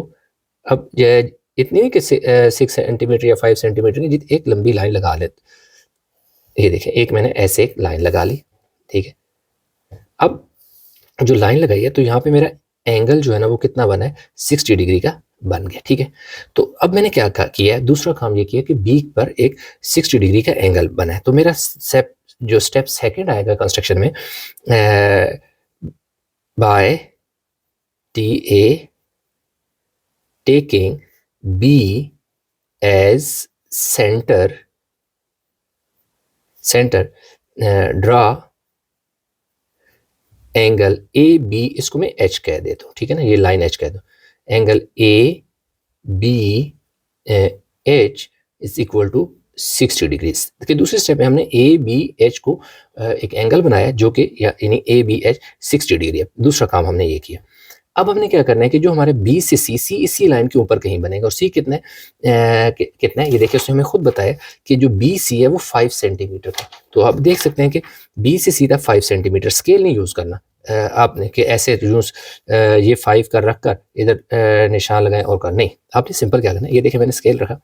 अब मैं इसे क्या करूँगा कि ओपन करूँगा कितना, 5 सेंटीमीटर का। ये देख सकते हैं 5 पे मैंने फिक्स कर दिया और इससे मैं आगे खींचकर 0 पे ले जाता हूँ। तो ये देख सकते हैं कि मेरे पास ये एक कहाँ पे 5 पे, और दूसरा देखिए क्या है 0 पे, ठीक है, कहाँ पे 0 पे। तो अब आपने क्या करना है, सी पर एक आर्क लगाना है, यानी कि बी से एक आर्क लगाना है। जिस जगह इस आर्क ने इसे कट किया ना वो आपका पॉइंट क्या होगा, सी होगा, ठीक है। तो अब आपने करना ये है कि ये काम क्या किया हमने, ये देखना है नंबर थर्ड पे हमने ये किया कि ड्रा बाय, बेशक अब ऐसा, by taking B as centre, कि बी को आपने सेंटर लेना है, draw an arc of 5 centimetre that cuts किसको, बी एच को, बी एच एट सी, ठीक है। कि तो हम ये किया कि इसको हमने सेंटर माना और क्या किया, एक आर्क लगाया, ठीक है, जिसने लाइन बी एच को सी पर कट किया। फिर हमने क्या करना है, सी को ए से ज्वाइन करा देना है। ये आ गया जी सी और ये आ गया जी ए, यानी कि सी और ए को ज्वाइन कर। नंबर 4 जो पॉइंट बनेगा, हमने क्या किया, ज्वाइन सी टू ए, यानी कि सी टू ए। तो लास्ट में hence a triangle A B C is required triangle, कि भाई ये हमारे पास क्या है, रिक्वायर्ड है। ये देखिए जो स्टेप ऑफ कंस्ट्रक्शन इसी तरह हुआ, जो काम हम करते गए वही हम साथ साथ इसको लिखते गए। तो यूँ हमारे पास ना सिर्फ जो ए बी सी ट्राइंगल थी वो कंस्ट्रक्ट हो गई, बल्कि उसके साथ हमारे स्टेप ऑफ कंस्ट्रक्शन भी कंप्लीट हो गए। तो उसी के साथ ही हमारा ये क्वेश्चन भी कंप्लीट हो गया। अभी हम चलेंगे नेक्स्ट क्वेश्चन की तरफ। फाइंड द कोऑर्डिनेट फाइंड करें किसके, इमेज ऑफ अ पॉइंट। ये कि ये एक पॉइंट है हमारे पास 1 और 4। इस 1 और 4 का क्या होना है कि रोटेशन होनी है, क्लॉकवाइज रोटेशन होनी है। रोटेशन में एक इमेज बनेगा और उसके कोऑर्डिनेट बताने। अब कह रहे रोटेशन किस तरह होनी है, नीचे आगे बात करता है। नंबर ए में कह रहे 90 डिग्री अबाउट सेंटर 4 2, कह रहे कि 4 2 जो होगा वो एक सेंटर होगा और 90 डिग्री पर जो है ये पॉइंट क्लॉकवाइज रोटेट करेगा। ठीक है, तो एक तो ये बात हो गई। दूसरी बात ये करता है कि 4 2 पर ही सेंटर 4 2 ही होगा, लेकिन अब 90 के बजाय 180 डिग्री जो है वो उसकी रोटेशन होगी। तो एक इमेज है, एक पॉइंट है, उसके इमेज बनेगा और उनके कोऑर्डिनेट्स बताने हैं। रोटेशन दो तरह से होगी, एक जो है यानी क्लॉकवाइज होनी है रोटेशन, लेकिन एंगल चेंज होगा। एक दफा 90 डिग्री पे होगी, एक दफा 180 डिग्री होगी। किसके सेंटर कौन सा होगा? सेंटर पॉइंट होगा 4 2 और 4 2, यानी पॉइंट जिसके अराउंड उन्होंने रोटेशन होनी है वो चेंज नहीं होगा, वो वही रहेगा। तो ये तो था जी हमारे पास क्वेश्चन। तो इसका अभी हमने क्या करना है कि कुछ जो इसका रफर करना है, यानी रफर नहीं, इनफैक्ट कुछ कैलकुलेशन के लिए हमें काम करना है, उसके लिए हम सोल्यूशन के लिए चलते हैं नोटबुक पर। अच्छा, तो स्टूडेंट ये हमारे पास ग्राफ है, इसका थोड़ा सा मैं आपको बता देता हूँ कि स्केल बता देता हूँ।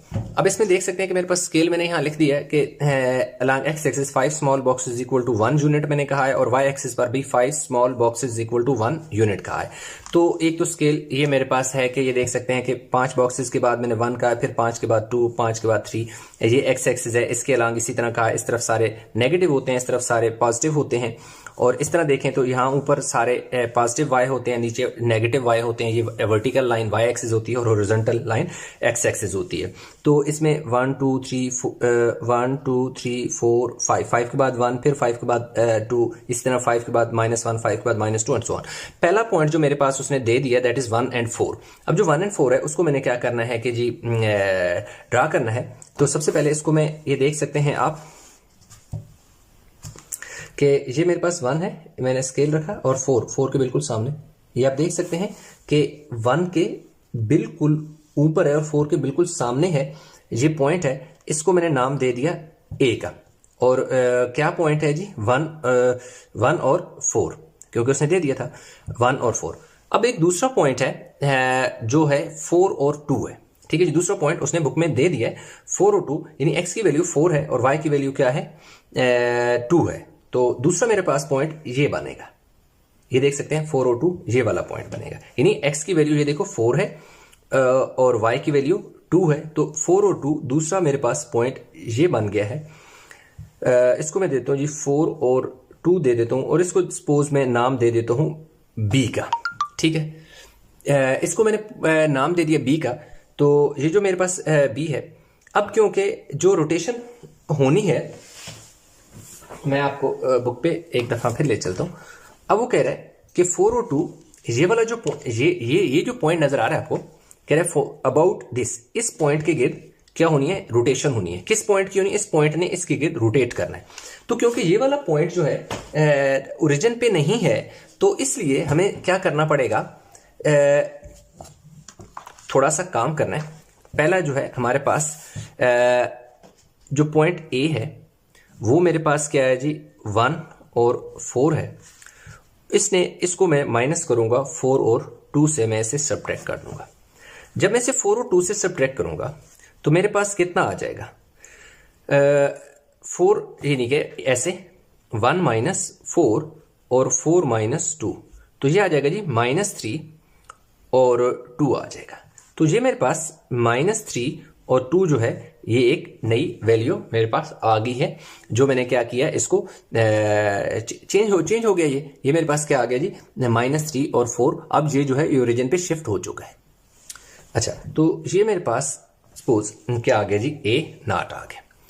अब ये जो मेरे पास पॉइंट है, अब इसका जो सेंटर है ओरिजिन पे शिफ्ट हो चुका है। अब इस पर मैंने क्या करना है कि रूल लगाना है। अब रूल उसने क्या कहा है कि क्लॉकवाइज 90 डिग्री है ना। अब देखें वो कह रहा है, अब बुक में देख सकते हैं कि वो क्या कह रहा है, क्लॉकवाइज करानी है 90 डिग्री। तो क्लॉकवाइज 90 डिग्री जो रूल नंबर 1 हमारे पास है, उसके अकॉर्डिंगली, यानी कि स्टेप 2 हमारा शुरू हो गया। रूल नंबर 1 उसमें क्या कह रहे हैं? For 90 degree clockwise rotation, for clockwise rotation, उसमें हमारे पास होना क्या है कि जो पॉइंट आपके पास एक्स और वाई है वो चेंज हो जाएगा changes to y minus x में। यानी कि पॉइंट हमारे पास क्या है जी, जो ए नॉट है वो -3 है और 2 है, -3 और 2 है। ये जो है ये चेंजेस टू 2 और 3 में चेंज होगा। यानी जो देखो x था वो y की जगह आ गया, तो लाजमी बात है ये देखो -3 जो है ये चला गया जी y की जगह, तो माइनस से प्लस में चेंज हो गया। 2 जो था y था वो x की जगह आ गया। यानी जो पहला नंबर होता है वो दूसरा पहले की जगह आ जाता है, और जो सेकंड पे y वाली पोजीशन पे होता है उसका साइन चेंज हो जाता है। नेगेटिव था तो पॉजिटिव हो गया ना, तो पॉजिटिव होता तो नेगेटिव हो जाता। एक तो काम हमारे पास यहां तक हो गया। अब हमारे पास नेक्स्ट जो काम है वो ये होना है कि इसमें ये हमारे पास जो ए नॉट है ना, इसमें हमारे पास क्या होना है कि ये जो 2 और +3 था, इसमें दोबारा जो पॉइंट आपने सब्ट्रैक्ट किया था वो दोबारा ऐड कर दो, क्योंकि इसका ओरिजिन सेट करने के लिए हमें क्या किया, उसको सब्ट्रैक्ट किया था। फिर जब ओरिजिन उसका सेट हो गया, फिर वो हमारे पास उसके बाद उस पर लगती है रोटेशन। जब रोटेशन का रूल लग जाता है, वो रोटेट हो जाता है, तो रोटेशन के बाद दोबारा उसने अपनी असली हालत में, यानी कि रोटेशन का रूल लगने के बाद उसने अपनी असली हालत में वापस जाना होता है, और जब अपनी असली हालत में वापस वो रोटेशन कंप्लीट हो जाती है, यानी कि अपने, इसलिए हमें दोबारा इसको ऐड करना पड़ेगा। तो ये कितना हमारे पास आ जाएगा जी, 6 आ जाएगा और 5 आ जाएगा। ये हमारे पास ए का कंप्लीमेंट आ गया। अब हमने क्या करना है कि इस पॉइंट को जो हमारे पास 6 और 5 आया है, इसको हमने क्या कर देना है, ग्राफ पेपर पर ड्रा कर देना है। यानी एक्स की वैल्यू हमारे पास क्या है, 6 है, और वाई की वैल्यू 5 है। एक्स की वैल्यू ये देखिए 6 हमारे पास आ गई है, और y की वैल्यू हमारे पास है जी 5। ये देखें 5, एक से, अच्छा ये तो आसान है ना, ये तो डार्क लाइन है ना, आप इस पर स्केल रख लो। ये थोड़ी सी क्योंकि लाइट लाइन है, तो 6 वाली ये डार्क वाली लाइन आ गई ये यहाँ पर, तो ये हमारे पास किधर आ गया जी, ये पॉइंट है, और ये क्या है, ए का कंप्लीमेंट, यानी इसका इमेज है, और इसकी वैल्यू क्या आ गई, यानी x की 6 है और y की क्या है, हमारे पास 5 है। तो यहां तक आई होप कि समझ आ गई। अच्छा, तो स्टूडेंट अब हमारे पास जो है b है, जिसमें 180, यानी इसी पॉइंट को सेंटर मानते हुए इस पॉइंट को 180 पे रोटेट कराना है। तो हमें जो काम पहले हमने एक एडिशन सब्ट्रैक्शन वाला किया था वो हम दोबारा करेंगे। वैसे तो हमने किया हुआ, लेकिन दोबारा ऐसा है कि हमारे पास जो पॉइंट है ना, ये वाला, ये पॉइंट ए है। अब इसने इस पॉइंट पे रोटेट करना है 180 के, तो क्योंकि ये ओरिजिन पे नहीं है, तो लिहाजा यहाँ पर मैं पार्ट जो सी है यहाँ से स्टार्ट करने लगा। तो इसमें जो बुनियादी चीज़ें हैं वो मैं कर लूँगा। ये मेरे पास जो ए है ना, ये क्या है, 1 4 है, और इसमें से ये वाला पॉइंट क्या हो जाएगा, माइनस हो जाएगा। तो जब माइनस होगा तो यानी 1 - 3 हो जाएगा, 1 - 4 हो जाएगा, और 4 - 2 हो जाएगा। तो देखिए यानी कि 1 - 3, तो ये मेरे पास 1 - 4 तो -3 आ जाएगा, 4 में से 2 गए तो 2 आ जाएगा। तो ये मेरे पास क्या आ गया जी, जैसे इसको मैं ए नॉट ही बेशक कह दूं दोबारा, या ठीक है। अब हमारे पास या इसको ना मैं क्या कह देता हूँ, ये पॉइंट को मैं सपोज सी कह देता हूँ, ठीक है जी, सी कह दिया, यानी इनमें चेंज होने के बाद इसका नाम चेंज हो गया, सी हो गया।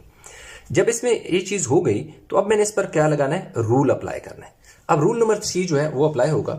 अब रूल नंबर 3 क्या है, रूल जो 3rd है वो क्या कह रहा है, फॉर 180 डिग्री इन क्लॉकवाइज, या क्या है जी, एंटी क्लॉकवाइज है। एंटी क्लॉकवाइज जो रोटेशन होनी है, रोटेशन, उसमें हमारे पास क्या होना है, उसमें हमारे पास जो पॉइंट है जिसके 2 कोऑर्डिनेट हैं x और y हैं, उन्होंने चेंज हो जाना, चेंजेस टू x और y ऐसे ही रहेगा, पोजीशन चेंज नहीं होगी, जस्ट साइन चेंज हो जाएगा। तो लाजमी बात है जो हमारे पास पॉइंट है वो -3 और 2 है, वो चेंज हो जाएगा, चेंजेस टू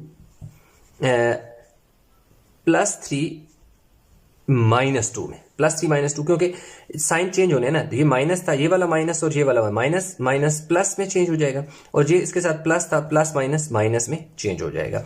तो ये मेरे पास क्या आ गया, ये जो पॉइंट है C नॉट, इसको मैं कह दूंगा, जो C था C नॉट में चेंज हो गया, +3 और -2। अब इस पे क्या हुआ, इसको ओरिजिन शिफ्ट किया, ये वाला काम इसलिए किया ताकि उसका ओरिजिन शिफ्ट हो, क्योंकि वो ओरिजिन जो था वो 0 0 पे नहीं था, तो इसलिए ये वाला काम हम तब करते हैं जब हमें ओरिजिन इसका शिफ्ट होता है। जब ओरिजिन इसका सेंटर में शिफ्ट हो चुका है, उस पर रोटेशन लगा देते हैं। जब रोटेशन लगा देते हैं तो फिर लाजमी बात है जो वैल्यू इसने माइनस की होती है वही वैल्यू आप यहाँ पे आके जब आप ऐड कर देते हैं तो जो काम है वो आपका क्या हो जाता है, कंप्लीट हो जाता है। तो ये C कंप्लीमेंट इसका नाम दे दें, तो +7 और -2 + 2 0। तो ये जो हमारे पास तीसरा पॉइंट C कंप्लीमेंट बनेगा, ये हमारे पास 7 और 0 होगा, और यही वो फाइनल पॉइंट होगा जो कंप्लीट हो चुका है, रोटेशन होकर अपनी असली वो दूसरा जो पोजीशन है उस पर आ चुका है। तो 7 और 0 है, यानी तो x की वैल्यू 7 है, तो आप देख सकते हैं कि x की वैल्यू 7 यहाँ पर है, x की वैल्यू 7 यहाँ पर है, तो ये वाला पॉइंट यहाँ पर बन चुका है। और ये कौन सा पॉइंट है जी, 7 और 0 है, लाजमी बात है C पॉइंट है, और C कंप्लीमेंट, क्योंकि अब देखो ये इसलिए बिल्कुल यहाँ बना है क्योंकि y की वैल्यू 0, जब भी y एक्सिस की वैल्यू 0 तो x एक्सिस के बिल्कुल ऊपर बनता है। अब आप देखिएगा कि ये दोनों आपके वन, इधर ये देखो ये 180 पे हुआ है। अब आप देख सकते हैं कि ये जो पॉइंट है, ये देखें, ये वाला पॉइंट जब यूं हुआ, इसकी रोटेशन हुई, इसकी जो रोटेशन हुई ये हुई जी क्लॉकवाइज। बुक में बताया हुआ है कि क्लॉकवाइज, तो लाजमी बात है यानी कि इस डायरेक्शन में हुई क्लॉकवाइज। ये देखो ये पूरे का पूरा 180 पे रोटेट हो गया, यानी ये पॉइंट था A था, ये वाला इसका सेंटर था, तो ये यानी ये था ना यूं ये इस तरह पॉइंट था, ये घूम के ऐसे पूरे का पूरा 180 पे यहाँ पे आ गया, ये हो चुका है। जबकि पहले भी जो है क्लॉकवाइज रोटेशन हुई, यानी यूं पॉइंट A था वो रोटेट होके कहाँ आ गया, ये इधर आ गया 90 डिग्री पे। तो अब आप, अच्छा एक और मिस्टेक होगी कि ये मैंने ना डार्क लाइन लगा दी, ये डार्क नहीं लगानी, ये ऐसे आपने डॉटेड लाइन लगानी है। मैं ऊपर अलहदा डॉटेड से जाहिर कर देता हूँ आपकी, ठीक है, डॉटेड लाइन है। अब इसी तरह इन दोनों को भी आप जब ज्वाइन करेंगे तो ये भी आप डॉटेड लाइन लगा लें, ये देखें आपकी डॉटेड लाइन है। तो आप देख सकते हैं कि ये पूरा 180 का है, जबकि ये देख सकते हैं यहाँ पर ये 90 डिग्री का है। तो ये 90 डिग्री पे रोटेशन हुई है इस A की, तो A कंप्लीमेंट में चेंज हो गया, और ये वाला जो था A, ये 180 पे रोटेट हो गया, यहाँ पर हो गया, और ये 180 की रोटेशन हुई है क्लॉकवाइज, और ये क्लॉकवाइज 90 डिग्री पे रोटेशन हुई। तो किस पॉइंट पर उसने रोटेट किया, ये जो पॉइंट जिसका नाम मैंने B दे दिया 4 और 2, वो कह रहा था इसी पॉइंट पे इसको एक दफा क्लॉकवाइज रोटेट कराना है, और एक दफा दूसरा 90 डिग्री पे क्लॉकवाइज रोटेट कराना है, और एक दफा 180 पे क्लॉकवाइज रोटेट कराना है। तो इस तरह हमारे पास जो क्वेश्चन नंबर 3 था वो कंप्लीट हो गया है। अच्छा, तो स्टूडेंट अभी हमारे पास आ गया जी क्वेश्चन 10। जो क्वेश्चन 10 है उसमें उसने हमें एक टेबल दे दी है। अब देख सकते हैं कि उसने जो टेबल है हमें इस तरह का इस शक्ल में दे दिया, यानी ये क्या है, हॉरिजॉन्टल में दे दिया। हॉरिजॉन्टल जो टेबल था हमने उसे वर्टिकल में चेंज कर लिया। तो ये आसान होता है, जब भी हॉरिजॉन्टल में दिया जाए उसको वर्टिकल में चेंज करें। जो उसने डेज मंडे ट्यूसडे वेडनेसडे यानी कि इस तरह लिखे हुए थे, हमने डेज हॉरिजॉन्टल वाली रो को वर्टिकल में चेंज कर दिया। नीचे जो टाइम था मिनट्स में, उसको हमने क्या कर दिया, वर्टिकल बना दिया। तो जो हमारे पास टाइम है वो हमारे पास किस में को हमने x, यानी ये x की वैल्यू है, ठीक है। तो मैंने लिख दिया कि गिवन में मेरे पास x जो है 23, 15, 8, 13, 28, 6 और 15, ये सारी वैल्यू मेरे पास क्या है, x है। फाइंड मैंने क्या करना था, स्टैंडर्ड, उसने क्या कहा है कि स्टैंडर्ड डेविएशन क्या करो, फाइंड करो। तो स्टैंडर्ड डेविएशन के लिए आप दो फार्मूलाज यूज करते हैं इस तरह। एक होता है summation x square over n minus, ये माइनस का साइन है, और जो है x बार स्क्वायर, यानी ये मीन का स्क्वायर होता है, ये मीन का सिंबल होता है। x के ऊपर जो बार सा लगा होता है ना, वो मीन को रिप्रेजेंट करता है। अब ये भी फार्मूला ये लगाएं या और ये फार्मूला लगाएं, summation x minus x bar यानी मीन का whole square divide by n, ये फार्मूला लगाएं, ये फार्मूला लगाएं, दोनों फार्मूला लगा सकते हैं और दोनों में आपका आंसर सेम आएगा। और अच्छा, मीन के लिए हमें क्या चाहिए होगा कि समेशन x ओवर n चाहिए है। तो हम इस जो मीन है इसका पहले मीन निकालेंगे, फिर हम आसानी से ये टेबल कंप्लीट करके हमारे पास आंसर आ जाएगा। तो पहले हम मीन निकाल लेते हैं। तो जो मीन का फार्मूला है वो क्या है, x bar is equal to, यानी कि x bar is equal to summation x over n। तो n यहाँ पे कितने हैं, n मीन टोटल नंबर कितने हैं, 1 2 3 4 5 6 7, यानी n इज इक्वल टू हमारे पास यहाँ पे क्या है 7 है। तो अब हमने क्या करना है कि समेशन जो x है उसके लिए हम क्या करेंगे 23 प्लस यानी सारे नंबर को आपने ऐड करें, यानी x की जितनी वैल्यू हैं उन सारों को आपने ऐड करना है। तो याद रखें कि जो हमारे पास ये जो सिग्मा होता है, ये वाला साइन होता है, ये सिग्मा ग्रीक लेटर है जिससे हम क्या कहते हैं सम को शो करता है, यानी समेशन x का मतलब है x की जितनी वैल्यू है उन सारों को ऐड कर लो, ठीक है। तो इन सारी वैल्यू को हमने ऐड कर दिया। एंड n का मतलब है ये टोटल नंबर कितने हैं, देखिए 1 2 3 4 5 6 7, तो इसके नीचे क्या लिख लें 7। तो यूं हमारे पास जो मीन है वो हमारे पास इन सारों को हम ऐड करें तो 108 आ जाएगा डिवाइड बाय 7। तो 108 डिवाइड बाय 7 करें तो हमारे पास जो x है बार है वो हमारे पास आ गया 1543 आ गया, 15.43 ये हमारे पास क्या आ गया जी आ गया, जो कि हम यहाँ पे यूज़ करेंगे या यहाँ पे यूज़ करें, दोनों सूरतों में आप लगा सकते हैं फार्मूला। तो अभी सबसे पहले मैं ये फार्मूला लगाने लगूँ। तो अब देखें मुझे क्या क्या चीज़ चाहिए। इस फार्मूला के लिए मुझे n चाहिए था, n मेरे पास है, n इज इक्वल टू 7, यानी n हमें गिवन है, गिवन में हमारे पास दूसरा n है, that is n is equal to 7, यानी टोटल नंबर ऑफ टर्म्स जो है 7 है। दूसरा हमें जो है समेशन x स्क्वायर चाहिए और एक जो मीन है उसका स्क्वायर चाहिए। तो मीन इसीलिए मैंने यहाँ निकाल लिया, यहाँ पे पुट करके इसका स्क्वायर ले लूंगा, ये दोनों तो आ गए, ये रह गया किसका x का स्क्वायर, उसका सम चाहिए। तो देखिए सम तो मैं तब निकालूंगा जब मेरे पास x स्क्वायर होगा, x स्क्वायर मेरे पास नहीं है, सिर्फ मेरे पास अभी x है। तो x के स्क्वायर का मतलब है कि जितनी वैल्यू है इन सारों का स्क्वायर लेना है। क्या लेना है 23 का स्क्वायर लेना है, 15 का स्क्वायर लेना है,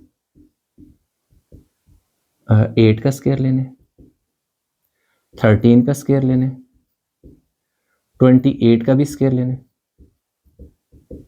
और 6 का स्क्वायर लेना है, और 15 का क्या लेना है जी स्क्वायर लेना है।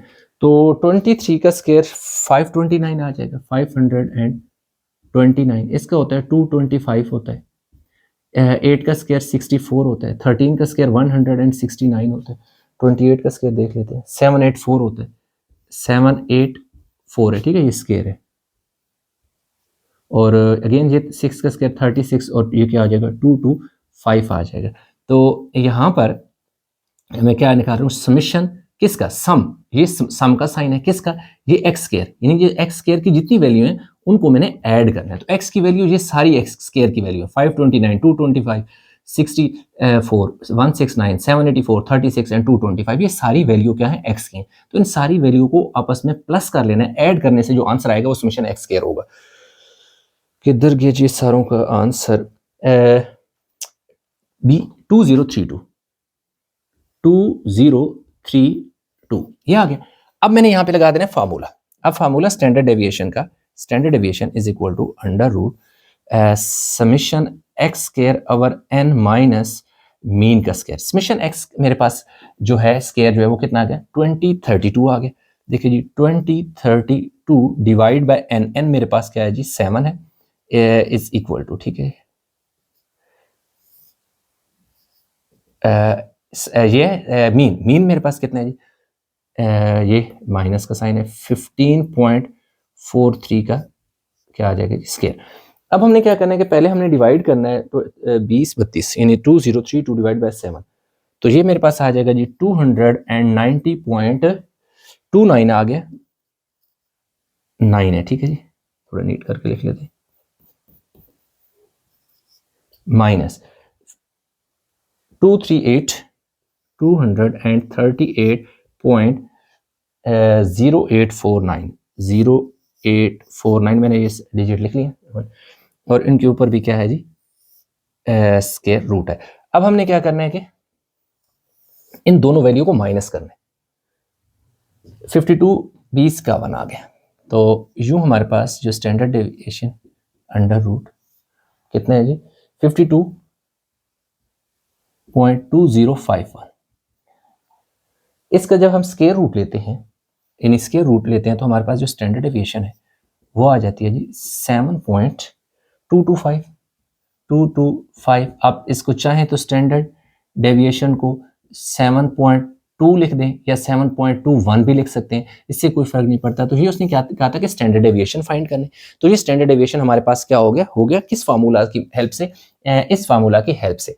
आप चाहें तो ये फार्मूला भी लगा सकते हैं। तो चलें ये आप उतार लें, मैं आपको इस फार्मूला से भी सॉल्व करके क्वेश्चन दे देता हूँ।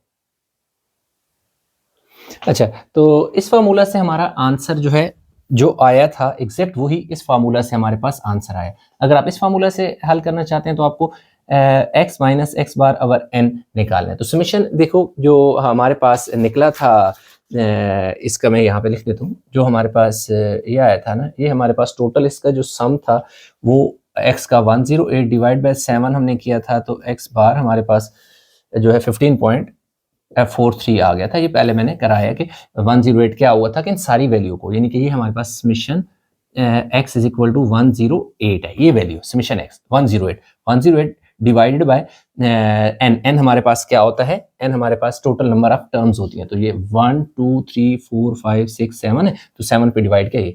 तो अब ये देखें हमने सबसे पहले x माइनस एक्स बार निकालना है। तो ये सारी वैल्यू x की है ना, तो ये देखें ये जितनी भी वैल्यू 15 23 15 8 13 28 6 और 15, ये सारी वैल्यू ये देख सकते हैं मैंने एज इट इज लिख दी। फिर इसमें से मैंने माइनस क्या करना है, x बार यानी मीन फाइंड करना है। तो माइनस करना है, तो ये x बार की वैल्यू 15.43 ये मीन है।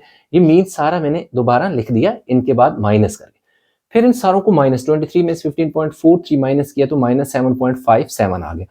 लेकिन ये जो इनका रिजल्ट आ रहा है, इनका स्केयर भी मुझे चाहिए। तो इससे मैंने क्या किया कि माइनस 7.57 जो है ना, इसका जब स्केयर लिया यानी इसी वैल्यू का स्केयर लिया तो मेरे पास 57.3049, यानी आप यूं कर लिखें कि माइनस 7.57 मल्टीप्लाई बाय माइनस 7.57 करें, तब भी आपके पास ये आंसर आएगा। दूसरी बात है कि ये माइनस का साइन कहाँ गया, जब भी आप स्केयर लेते हैं और स्केयर के इनसाइड हमारे पास वैल्यू क्या आती है, माइनस में आती है। लाइक ऐसे कि माइनस 7.57 का अगर मैं यूं स्केयर लूँ ना, तो लाजिमी बात है ये अगर इनसाइड ब्रैकेट के माइनस हो और ऊपर क्या हो स्केयर हो, तो वो साइन माइनस का खत्म हो जाता है, यानी वैल्यू वो पॉजिटिव आती है। इसलिए इसकी वैल्यू पॉजिटिव जो है वो हमारे पास ये आएगी।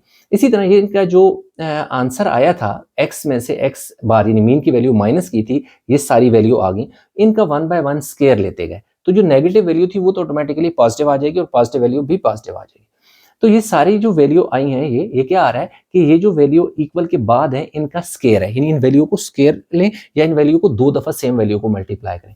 तो ये जो आपके पास रिजल्ट आएगा इसका हमें सम चाहिए होता है ना, समेशन सम। तो हमने क्या किया कि ये सारी वैल्यू, इन सारी वैल्यू को हमने ऐड किया, 365.7143 आ गया समेशन x माइनस एक्स बार का स्केयर, कि ये जो वैल्यू आई है इस सारों को ऐड करके ये आंसर आ गया।